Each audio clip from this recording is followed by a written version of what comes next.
Welcome to Parent Coaches Unleashed, the podcast where we dive into the highs, lows, and did that really just happen moment of parenting teens and young adults. We're Carrie and Jessica, parent coaches, mythbusters, and occasional referees in the battle of hormones versus common sense. If you've ever wondered, is this just happening to me? You're not alone. We're here to help you with real talk, expert advice, and hopefully a few laughs along the way. Need more support? We also offer private coaching, workshops, and speaking engagements because sometimes even parents don't have all the answers. So continue listening as we tackle this parenting journey together. Hi, everybody. Welcome to today's episode of Parent Coaches Unleashed. Hi, Carrie. Hi.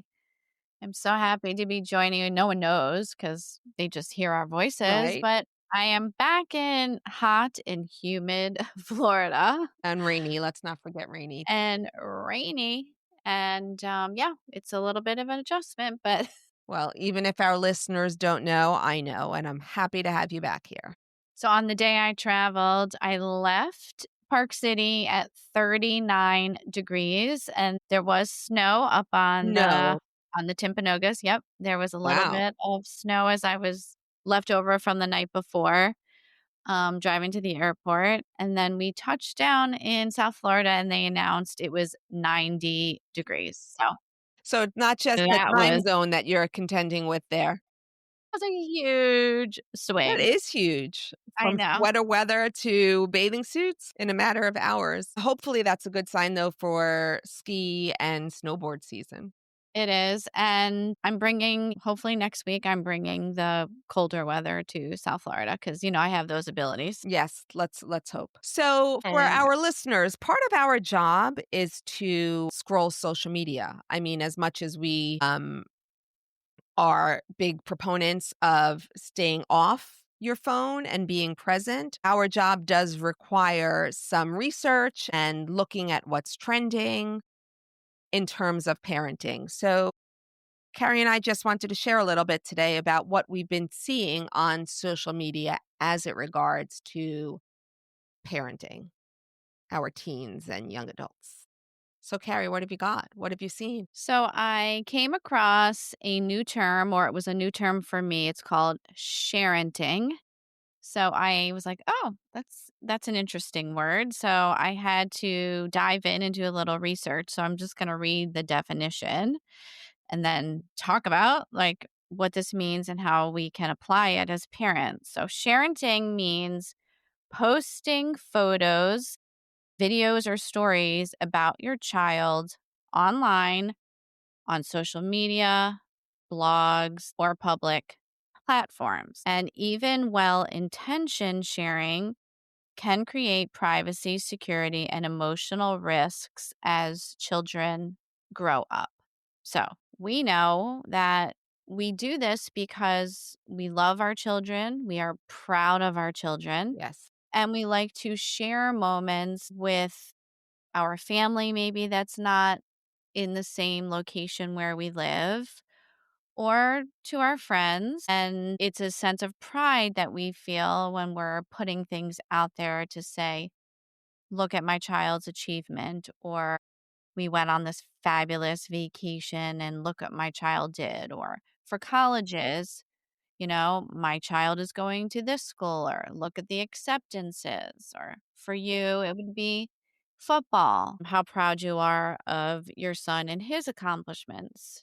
So we are all well intentioned when we do this, but have we stopped to think that this is actually, and this is some of the research that I did, but we are actually creating a permanent digital footprint for our child. Obviously, if they're old enough to have social media themselves, they have already done this, but we are adding to it with our mentions and photos of them.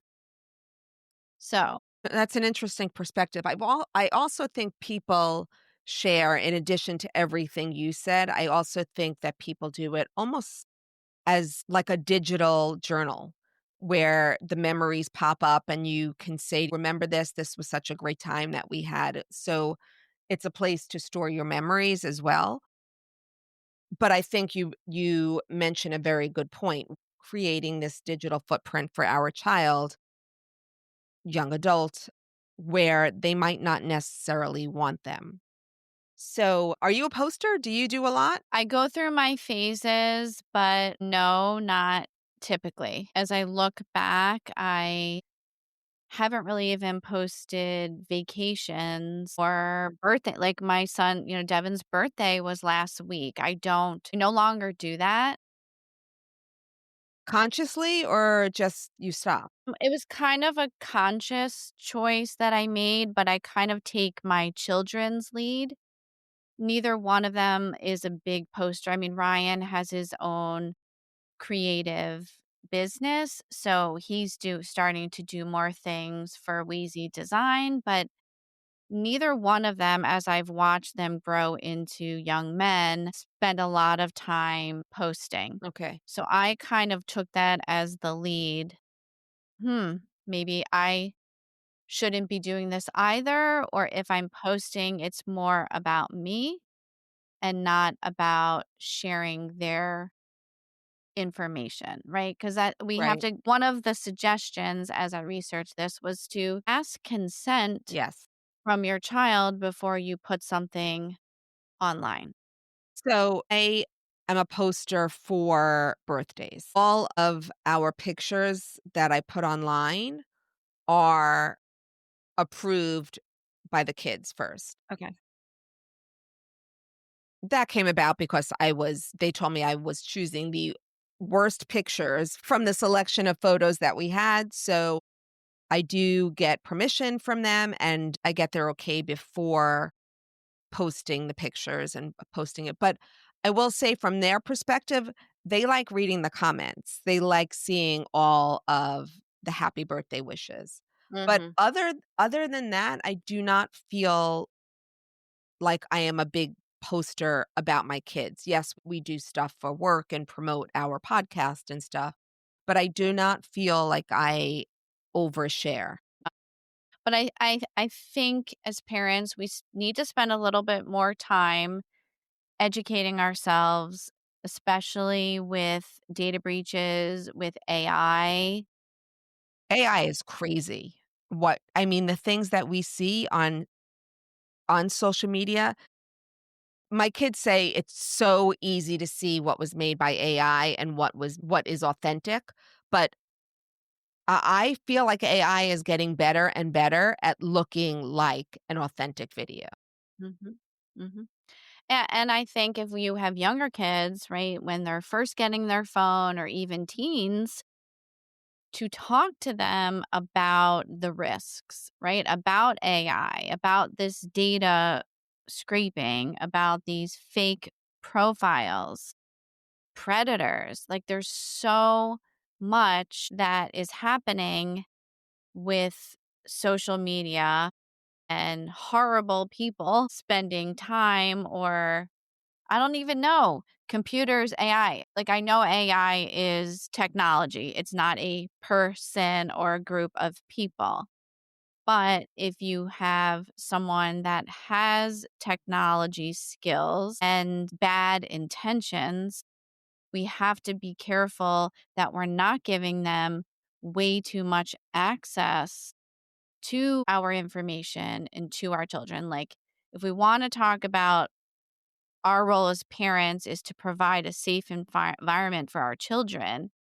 That is definitely high up on the list of how we can keep our children safe because that is within our control. Yes, A lot of absolutely. things aren't, but Yes, that one is. that's a great point. If we're giving all of this advice to our kids and protection to them about how they use social media, we should probably looking at the way we're using it too as it involves our kids. Yeah. The other thing is to, before you post something, think long term. Would your child want this information online at the age of 16 or 22? or 25, right? So just don't think about the moment, "Oh, this is cute. They're having a tantrum," or "This is cute. Right, right, There's right. something silly I'm trying to make light up," right? Would they want that to be accessed when they're 25, 26, right? Whatever. So As they age, yes. Is it as still they appropriate? as they age. Yeah. But if you are gonna share things, right, maybe thinking about blurring or cropping faces when you're sharing in public groups. Or just keep your private albums for family Right. And or not for public access. I think it's also important to mention to note who else is in the picture, because if they are not your children, if your child is in a group photo with a friend or a group of friends, make sure you have their permission as well before you post it. Yeah. I think that's And important too. by asking for their permission, it teaches them the boundary setting that they can use for themselves with other people, with their friends. It is okay and encourage for them to empower them to tell their friends, you know what, that's not okay to post. I don't want to be in that post. I remember when my kids first went to college, just worrying about what might be posted. Well, first of all, back to high school, is it going to have any implications for them getting into college? Then in college, is it going to have any bad implications for them getting a job? Because absolutely, employers, and coming from an HR background, you will use in HR all resources available to get background information on candidates, right? In addition to running a background screening, interviews, resumes, you're going to use all your resources. And now it's so available to employers to see what kind of person really your candidate is if you have multiple candidates for a job. So that's something that just has to be out there discussed with your child. So Yes, I don't want to absolutely. harp, but I love the word sharenting. So That that's is a what caught fun my one eye. for sure. I'm going to add it into my repertoire of words. Okay. Sharenting. You let me know how that goes, where you're adding Okay. that. Yeah. All right. So what about you? What is coming up for you, Jess? So I wouldn't say necessarily that this is trending or not, but some of what's been coming up on my feed seemed to be a lot of there was one reel that was posted, and it was a dad with triplets at the beach. And the caption read, "The worst part about this picture is how quickly it's going." Now, I wouldn't say that that's a trend, but that is something that really struck a chord with me, because as Jackson is getting ready to apply to colleges, and this is our last year with him in high school, and we're not quite sure where the next chapter of his life is going to unfold, but it's most likely not going to be in my house. So we're looking at being empty nesters. And I feel like we kind of get to be these cliches telling all of these younger parents, hold on to these memories. Like, just it goes so quickly. It in the blink of an eye, it's so fast. And even talking to my niece who was on one of our episodes recently, even for her with littles, it's going so quickly, and I just wanna tell everybody, it's so funny because this comes to sharenting, what we just said. Instead of sharing it with the world, record it for yourself. Make sure there's so many stories I wanna go back to say, "Oh my gosh, what did he say? How did he say it? It was so funny and so adorable." Like, my middle guy, Cody, he had this thing about earrings.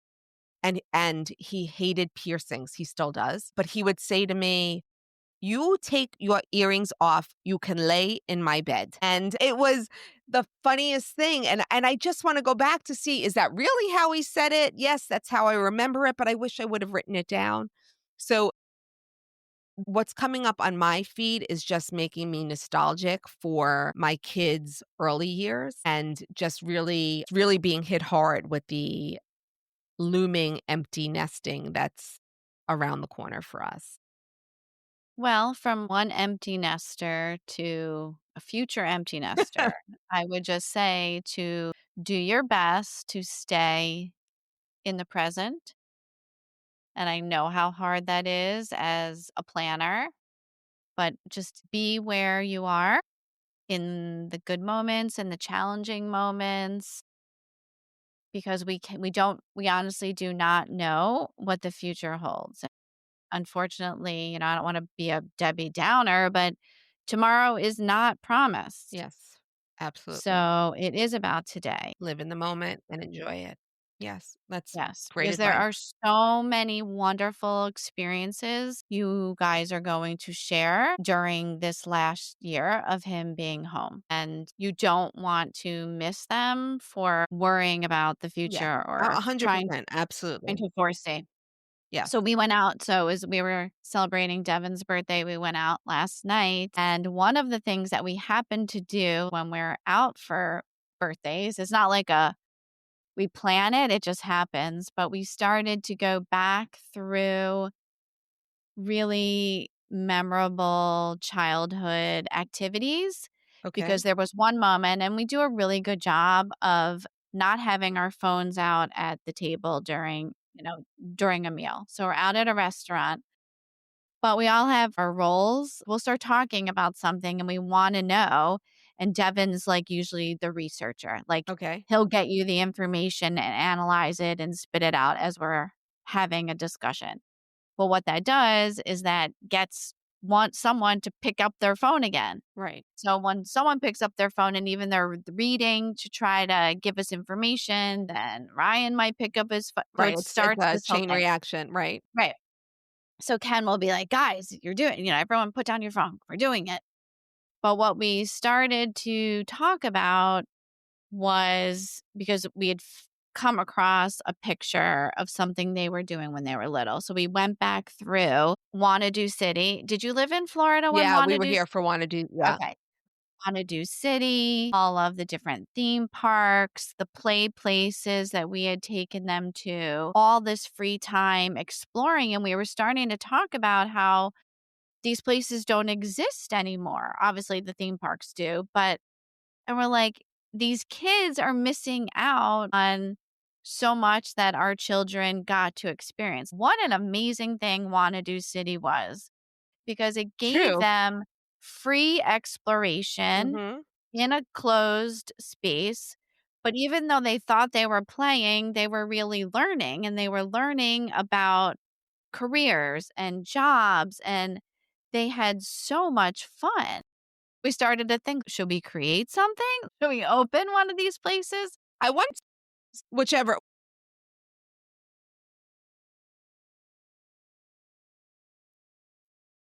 I don't know. It just got us talking and being nostalgic and reminiscing. And like those are the moments where, you can see what it is that they remembered from childhood and the experiences that stick with them. yeah, And ours had nothing, right? We didn't have phones right, and social media and distractions and pictures and all that. Like I actually did, I think from Wanadu City, somehow it must have been my camera. I developed film. I have a picture of Devin and one of his friends sitting at like the newscaster's desk, sports news, but it wasn't because it was on my cell phone. right. First of all, 2 things you said that I loved with the no phones at the dinner table, we try and do that too, and I know this was just a suggestion out there, something that worked for my family when we were on vacation together. I had the kids come to the dinner table with a question.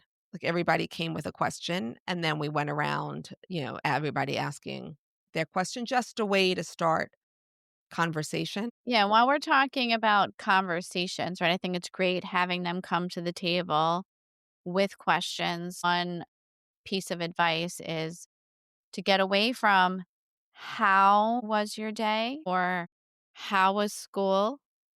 How was what sports? Right, right, You right. need to ask open ended questions like, tell me the most unexpected thing that happened today, or tell me the silliest thing that you did or someone else did, right? You have Right. to You ask want a to avoid question to yes or get no. them to, and then to think about it, right? We all sometimes are wired, at least in my family, I'll speak from my family. I don't want to speak for everyone. Unfortunately, we're wired for the negative. Like the one thing when you are like, "Oh, tell me something funny about work." Sometimes it starts off as funny and then it goes to a complaint of something annoying that a coworker did or Right. said. Well, And so to get the mhm. positive juices flowing and to spend more time in the positive reflection than the negative So is one of the things we did when my kids were little, when we were at the dinner table together, high low. So it would do both. We would talk about the low point of your day, something that happened, and then how can you reframe it? What could you have done differently? And then the high point of your day. So it gave everyone a chance to speak without them knowing it. We were practicing turn taking, we were practicing listening, we were practicing giving everyone advice. And we were just together without phones yeah, and that's awesome. having a Now did conversation. the siblings offer suggestions to the other sibling, or was it the parents offering the suggestions? Usually, I would imagine Lonnie or I that was offering suggestions, but the kids would ask questions surrounding it, surrounding what went on in their day. Because that would be a cool take also is to ask, What do you think? right, in your situation, right, ask the other sibling if Avery was giving hers, "Hey, Yeah, Jackson, what yeah, do you think? Any absolutely. advice? This Yeah, ever happened to you?" I I think like that would that. be a cool That's a great spin twist. Yeah. nugget. I just wanna finish with something else that I saw on social media that kinda ties into your open-ended questions.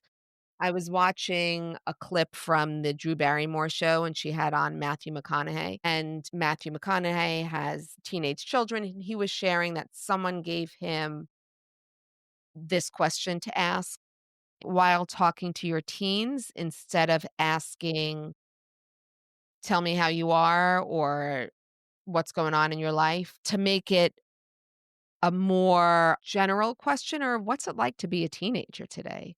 Or "What's it like to be That's a in" good one. yeah, "What's it like to be in 10th grade?" What do you notice? So and It sucks. and It's he just hard. shared that he got a long conversation by asking the question that way, so I don't know. I'm sure now when I go back and look at my phone, I will my algorithm will be talking about empty nesters and And Matthew McConaughey. Matthew McConaughey. So that's what we've been finding on social media while we've been scrolling this week and some other tidbits. Let us know Yeah, what you've been seeing.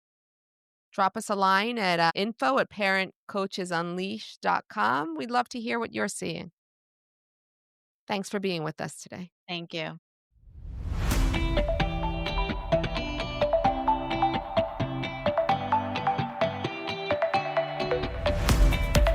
Thank you for listening to this episode of Parent Coaches Unleashed with Carrie and Jessica. Together, we can raise the next generation of independent, capable, and compassionate young adults. We encourage you to send us an email with questions and feedback to info at parentcoachesunleashed.com. Please remember, you are not alone on this parenting journey.